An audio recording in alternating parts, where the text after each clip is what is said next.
Hello friends, welcome to study with Kashi. Friends, आज की video में हम क्लास 12 केमिस्ट्री 2025 बोर्ड एग्जाम के इंपॉर्टेंट क्वेश्चंस को करने वाले हैं, जो कि हमारे बोर्ड एग्जाम में 2 मार्क्स, 3 मार्क्स और 5 मार्क्स के पूछे जाते हैं।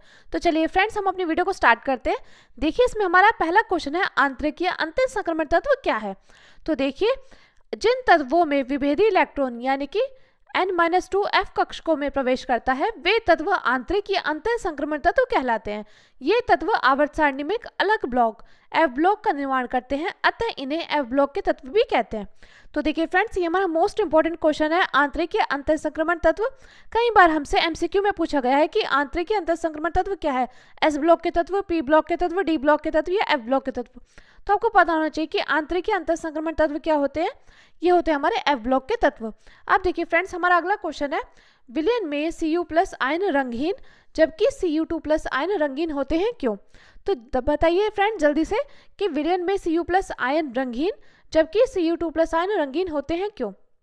तो देखिए, हम जानते हैं कि हमारा कॉपर की परमाणु क्रमांक क्या होता है, 29 होता है। तो देखिए, इसका इलेक्ट्रॉनिक विन्यास क्या होता है, 1s2 2s2 2p6 3s2 3p6 4s1 3d10 ये होता है। अब लिखा है कि Cu+ यानी कि यहाँ पर क्या आ गया, प्लस आ गया। इसका परमाणु क्रमांक क्या था, 29 था। तो देखिए, प्लस आ गया तो क्या हो गया, इसका परमाणु क्रमांक हो जाएगा 28। ये बात आपको ध्यान रखनी है कि यहाँ पे अगर प्लस आ जाएगा तो इसका परमाणु क्रमांक क्या हो जाएगा, घट जाएगा, यानी कि 28 हो जाएगा 29 से।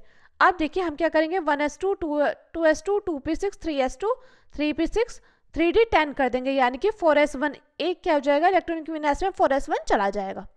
अब हम क्या करते हैं, Cu+ 3d10 वायतम कोश है। अब हम क्या करेंगे, इसको ऑर्बिटल में भरेंगे। अब देखिए, ये क्या हो रहा है, ये हमारे पूरे भरे जा रहे हैं, 1 2 3 4 5 6 7 8 9 10, ये हमारे पूरे भरे जा रहे हैं। तो देखिए, ये हो गया Cu+ आयन का। और देखिए, जबकि Cu2+ आयन रंगीन होते हैं, क्यों। अब हम क्या करेंगे, अब हम निकालेंगे Cu2+ आयन का, यानी कि यहाँ पे 2+ हो जाएगा तो इसका परमाणु क्रमांक क्या हो जाएगा, 27 आ जाएगा।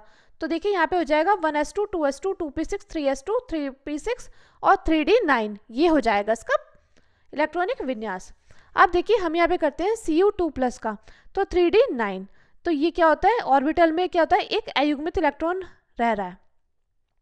तो हम यहाँ पे लिखते हैं, चूंकि Cu+ में सभी इलेक्ट्रॉन युग्मित है, इसलिए Cu+ आयन रंगहीन है।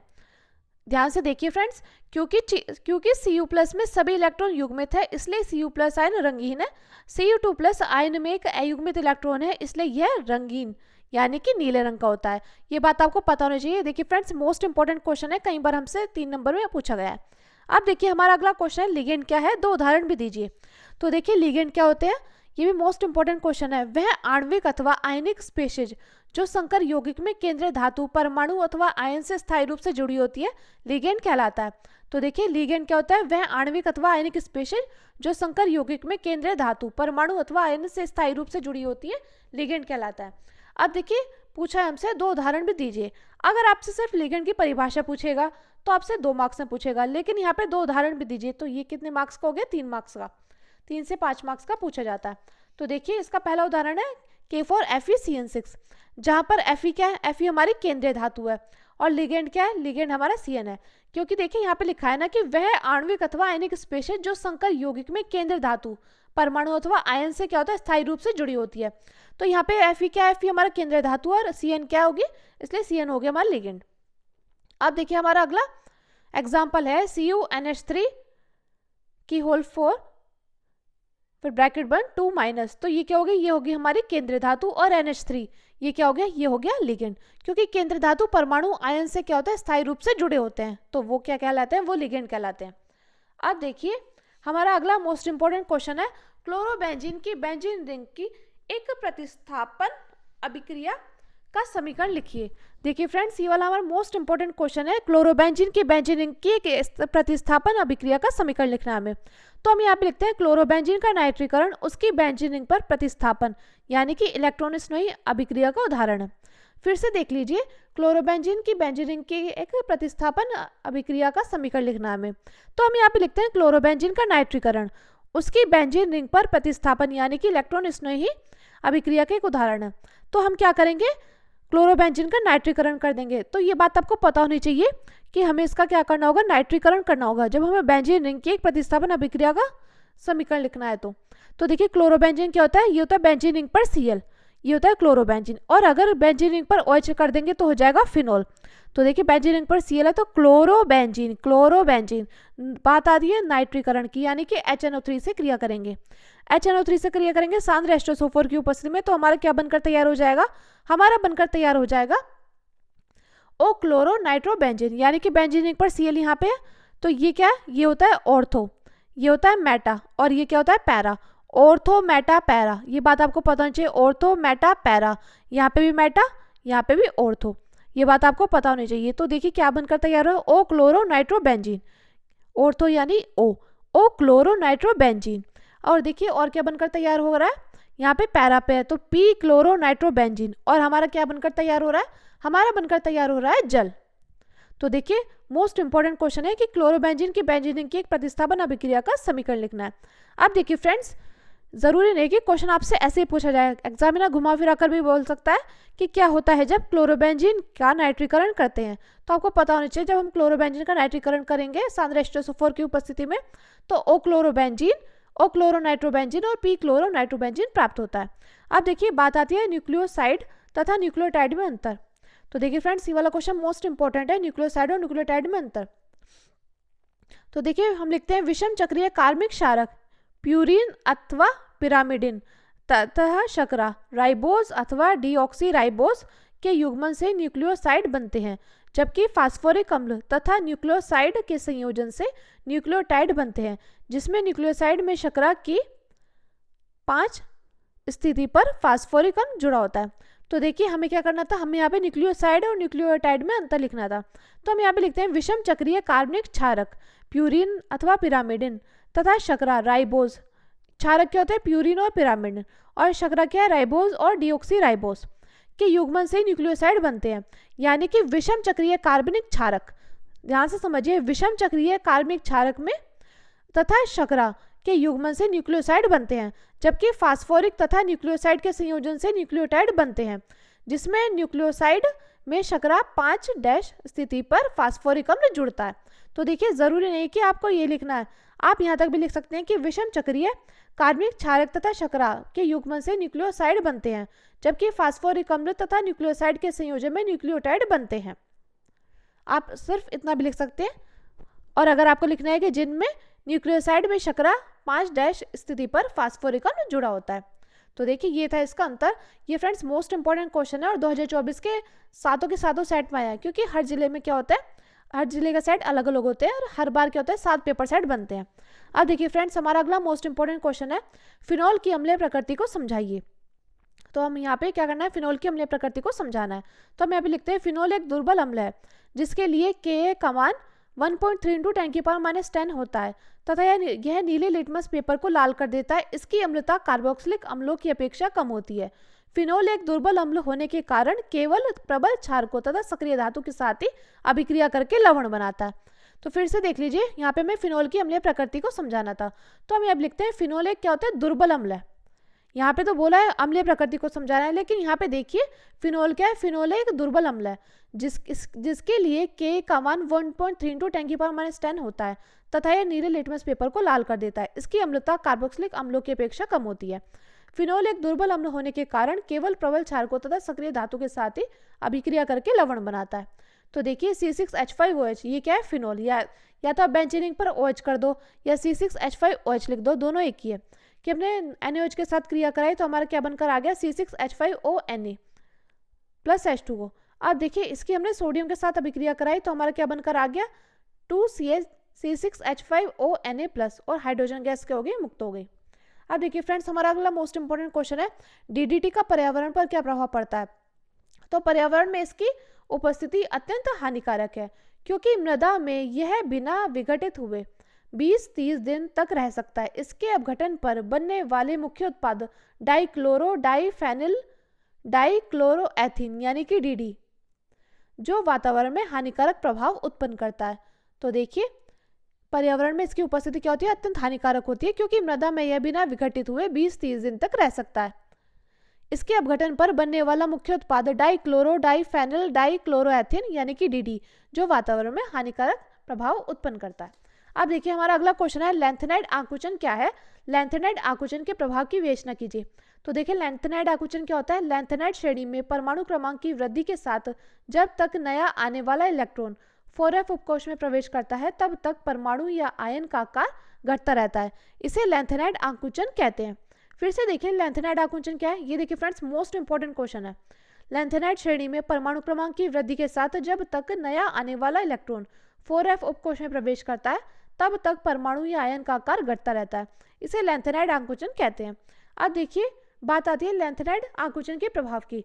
तो याट्रियम यानी कि वाई की भारी लैंथेनाइडों से समानता। अगला है लैंथेनाइड के गुणों में बहुत अधिक समानता। अगला है पश्च लैंथेनाइड तत्वों का असामान्य व्यवहार। तो देखिए फ्रेंड्स मोस्ट इंपॉर्टेंट क्वेश्चन है, इसको आप जरूर करके जाइएगा। अब देखिए हमारा अगला क्वेश्चन है अभिक्रिया के वेग पर ताप तथा सांता के प्रभाव को स्पष्ट कीजिए। तो देखिए हमें क्या करना है, हमें यहाँ पे अभिक्रिया के वेग पर ताप और सांता के प्रभाव को स्पष्ट करना है। तो हम यहाँ पे लिखते हैं अभिक्रिया के वेग पर ताप का प्रभाव। किसी अभिक्रिया का वेग ताप वृद्धि के साथ बहुत अधिक बढ़ता है। सामान्यतः ताप में 10 डिग्री सेंटीग्रेड की वृद्धि अभिक्रिया के वेग को दोगुना कर देती है। अब बात आती है अभिक्रिया के वेग पर सांता का प्रभाव। तो अभिक्रिया का सांद्रण बढ़ने पर अणुओं की संख्या में वृद्धि के साथ साथ प्रभावी टकरों की संख्या में वृद्धि के कारण अभिक्रिया के वेग में वृद्धि हो जाती है। और अभिक्रिया के वेग समानुपाती किसके है, उसके अभिकारकों का सांद्रण के। अब देखिए फ्रेंड्स हमारा अगला मोस्ट इंपॉर्टेंट क्वेश्चन है शून्य कोटि की अभिक्रिया के लिए वेग स्थिरांक का मात्रक लिखिए। तो हम यहाँ पे लिखते हैं वेग स्थिरांक का मात्रक mole into litre inverse into second inverse. देखिए फ्रेंड्स मोस्ट इंपॉर्टेंट क्वेश्चन है, ये हमसे कई बार एमसीक्यू में पूछा जाता है और 2 नंबर के क्वेश्चन में पूछा जाता है। अब देखिए अगला क्वेश्चन हमारा उपसंयोजन यौगिकों के वर्नर सिद्धांत की व्याख्या कीजिए। तो देखिए वर्नर का उपसंयोजन यौगिकों का सिद्धांत जटिल यौगिकों की संरचना और गठन का वर्णन करता है। इस सिद्धांत की प्रमुख अवधारणाएं निम्न है। उपसंयोजन यौगिकों में केंद्रीय धातु या धातु परमाणु की 2 संयोजकताएं होती है, प्राथमिक और द्वितीयक। और दूसरा है प्राथमिक संयोजकता आयनिक होती है जबकि द्वितीयक संयोजकता आयनिक नहीं होती।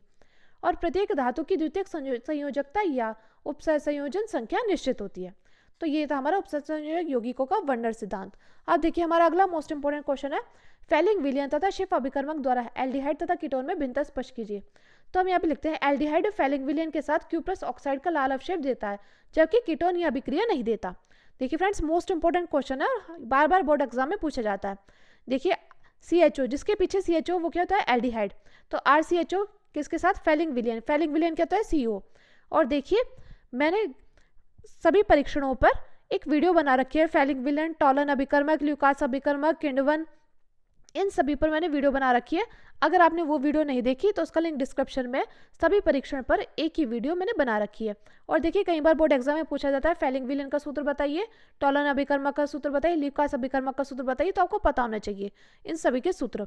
तो RCHO + 2CuO किस अभिक्रिया कराएंगे तो क्या बनेगा Cu2O यानी कि लाल अवशेष बनेगा। और देखिए यहाँ पे एक ऑक्सीजन आ गया तो RCOOH बना। अब देखिए RCOR ये क्या है कीटोन। कीटोन में फेलिंग विलयन के साथ क्रिया कराएंगे तो कोई क्रिया नहीं होगी। अब देखिए दूसरा लिखा था कि शिफ अभिकर्मक द्वारा एल्डिहाइड तथा कीटोन में भिन्नता स्पष्ट कीजिए। तो एल्डिहाइड शिफ अभिकर्मक के साथ गुलाबी रंग उत्पन्न करते हैं जबकि कीटोनों में यह गुण नहीं पाया जाता। अब देखिए फ्रेंड्स हमारा अगला मोस्ट इंपोर्टेंट क्वेश्चन है निम्न में विभेद कीजिए। हमें इसमें विभेद करना है एसिटाल्डिहाइड तथा एसीटोन में और एसिटोफिनोन और बेंजोफिनोन में। तो हम यहाँ पे लिखते हैं एसिटाल्डिहाइड तथा एसीटोन में। तो एसिटाल्डिहाइड टॉलन अभिकर्मक के साथ अभिक्रिया कराने पर रजतर्पण देता है जबकि एसीटोन कोई अभिक्रिया नहीं देता है। ये बात आपको पता होनी चाहिए।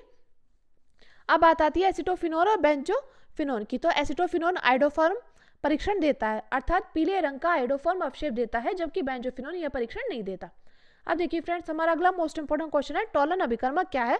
टॉलन परीक्षण के एक उदाहरण का रासायनिक समीकरण दीजिए। तो अमोनीकृत सिल्वर नाइट्रेट यानी कि AgNO3 + NH4OH विलयन को टॉलन अभिकर्मक कहा जाता है। एल्डिहाइड टॉलन अभिकर्मक से क्रिया करके रजतर्पण बनाते हैं, अतः इस क्रिया को प्रयोग एल्डिहाइड समूह की उपस्थिति की जांच हेतु किया जाता है। तो देखिए आपको पता होना चाहिए टॉलन अभिकर्मक क्या होता है। अमोनीकृत सिल्वर नाइट्रेट यानी कि AgNO3 + NH4OH के विलयन को टॉलन अभिकर्मक कहते हैं। और आपको ये भी पता होना चाहिए कि टॉलन अभिकर्मक द्वारा किसका परीक्षण किया जाता है। तो एल्डिहाइड का परीक्षण किया जाता है। ये बात आपको पता होनी चाहिए। एल्डिहाइड समूह का परीक्षण किया जाता है। तो देखिए हम यहाँ पे क्या करेंगे, एल्डिहाइड की टोलन अभिकर्मक से क्रिया कराएंगे तो हमें क्या प्राप्त होगा, हमें प्राप्त होगा रजत दर्पण यानी कि सिल्वर मिरर। तो RCHO प्लस Ag2O ये क्या टोलन अभिकर्मक, तो क्या प्राप्त हुआ RCOOH और हमारा 2Ag यानी कि रजत दर्पण प्राप्त हुआ। अब देखिए फ्रेंड्स हमारा अगला मोस्ट इंपोर्टेंट क्वेश्चन है, अक्रिय तत्वों की किन्हीं 3 विशेषता बताइए। तो हमें यहाँ पे क्या करना है, हमें यहाँ पे अक्रिय तत्वों की 3 विशेषता बतानी है। तो हम यहाँ पे लिखते हैं इन तत्वों के अष्टक पूर्ण होते हैं, ये क्रियाशील नहीं होते हैं और इनकी इलेक्ट्रॉन बंधुता क्या होती है, शून्य होती है। अब देखिए हमारा अगला मोस्ट इंपोर्टेंट क्वेश्चन है, सिद्ध करो कि ग्लूकोज में 5 हाइड्रोक्सिल समूह उपस्थित होते हैं। तो देखिए जब ग्लूकोज की क्रिया PCl5 यानी कि फास्फोरस पेंटाक्लोराइड से होती है तब ग्लूकोज में उपस्थित 5 OH समूह क्लोरीन के द्वारा विस्थापित हो जाते हैं, जिससे यह सिद्ध होता है कि ग्लूकोज में 5 हाइड्रोक्सिल समूह उपस्थित होते हैं। अब देखिए ग्लूकोज का सूत्र होता है, ग्लूकोज को या तो आप ऐसे लिख दो C6H12O6 या आपको ऐसे लिखोगे तब भी ठीक है। देखिए CHO arrow single bond CHOH का 4 सिंगल बॉन्ड CH2OH की हमने क्या कराई, 5 फास्फोरस पेंटा क्लोराइड से क्रिया कराई। तो हमारा क्या बनकर आ गया, CHO single bond CHCl single bond CH2Cl। अब देखिए क्या बनकर तैयार हुआ, ये बनकर तैयार 5POCl3 और 5HCl। तो इससे सिद्ध होता है कि ग्लूकोज में 5 हाइड्रोक्सिल समूह क्या होते हैं, उपस्थित होते हैं। अब देखिए फ्रेंड्स हमारा अगला मोस्ट इंपोर्टेंट क्वेश्चन है, निम्नलिखित विटामिन के स्रोत तथा इन विटामिनों की कमी के कारण होने वाले रोगों का उल्लेख करो। देखिए फ्रेंड्स मोस्ट इंपोर्टेंट क्वेश्चन है, कई बार हमसे 5 मार्क्स से पूछा गया, vitamin A, vitamin A, vitamin C, vitamin D, vitamin E और विटामिन के। तो देखिए विटामिन ए का स्रोत क्या होता है, मछली के यकृत का तेल, गाजर, मक्खन में दूध। और कमी से होने वाला रोग क्या है, जीरोफिथेलिया यानी कि आंख के कार्निया का कठोरीकरण और रात्रि अंधुता यानी कि रतौंधी भी होता है। विटामिन सी का क्या है, स्रोत है नींबू, संतरा, मौसमी, टमाटर, आंवला तथा हरे पत्तेदार सब्जियां आदि। और कमी से होने वाला रोग कौन सा है, स्कर्वी, दांतों में शीतलन और नस फटना। अगला देखिए, अगला है हमारा विटामिन डी। विटामिन डी का स्रोत क्या होता है, सूर्य का प्रकाश, मछली आदि। और कमी से होने वाला रोग क्या है, रिकेट्स। विटामिन ई, इस विटामिन ई का स्रोत क्या है, सब्जियों के तेल, गेहूं, अंकुर तेल। और कमी से होने वाला रोग है प्रजनन शक्ति का क्षय, रक्त अल्पता आदि। अगला है विटामिन के। तो विटामिन के का स्रोत क्या है, हरी पत्तेदार सब्जियां। कमी से होने वाला रोग क्या है, रक्त का थक्का, जमने के समय में वृद्धि। तो देखिए फ्रेंड्स मोस्ट इंपोर्टेंट क्वेश्चन था। अगला क्वेश्चन हमारा, संक्रमण तत्व क्या है, इसकी विशेषता लिखिए। तो देखिए संक्रमण तत्व क्या होता है, डी ब्लॉक के तत्व को संक्रमण तत्व कहते हैं। ऐसे तत्व जिनका इलेक्ट्रॉनिक विन्यास करने पर अंतिम इलेक्ट्रॉन बाह्य कोश के डी कक्षक में भरते हैं उन्हें डी ब्लॉक के तत्व कहते हैं। डी ब्लॉक के तत्व को ही संक्रमण तत्व के नाम से जाना जाता है। और डी ब्लॉक के तत्व एस तथा पी ब्लॉक के बीच में स्थित होते हैं, इसी कारण से इन्हें संक्रमण तत्व कहते हैं। अगला देखिए बात आती है संक्रमण तत्वों की विशेषता। तो देखिए सभी संक्रमण तत्व उच्च गलनांक तथा क्वथनांक के धातु हैं, अच्छे उत्प्रेरक होते हैं, ये सामान्यतः अनुचुंबकीय होते हैं। इसमें अधिकांश धातुएं रंगीन यौगिक बनाते हैं और ये धातुएं संकल यौगिक बनाते हैं। तो देखिए फ्रेंड्स ये थे हमारे मोस्ट इंपोर्टेंट क्वेश्चन जो कि हमारे बोर्ड एग्जाम में 2, 3 और 5 मार्क्स के पूछे जाते हैं। देखिए फ्रेंड्स ये क्वेश्चंस बार बार रिपीट होते हैं और हमारा केमिस्ट्री का सिलेबस जो है वो बिल्कुल फिक्स है। तो जब हमारा सिलेबस फिक्स है तो हमारे क्वेश्चंस घुमा फिरा कर पूछे जाते हैं। मैं उम्मीद करती हूँ फ्रेंड्स आपको वीडियो अच्छी लगी होगी और आपको हमारी थोड़ी सी हेल्प पसंद आई होगी। अगर आपको वीडियो अच्छी लगी हो और आपको थोड़ी हेल्प मिली हो तो प्लीज़ हमारे चैनल को सब्सक्राइब कीजिएगा, वीडियो को लाइक शेयर कमेंट जरूर कीजिएगा और एक प्यारा सा कमेंट जरूर कीजिएगा क्योंकि आपका कमेंट मेरे लिए मोटिवेशन काम करता है। तो चलिए फ्रेंड्स आज की वीडियो में बस इतना है। Thank you, thanks for watching.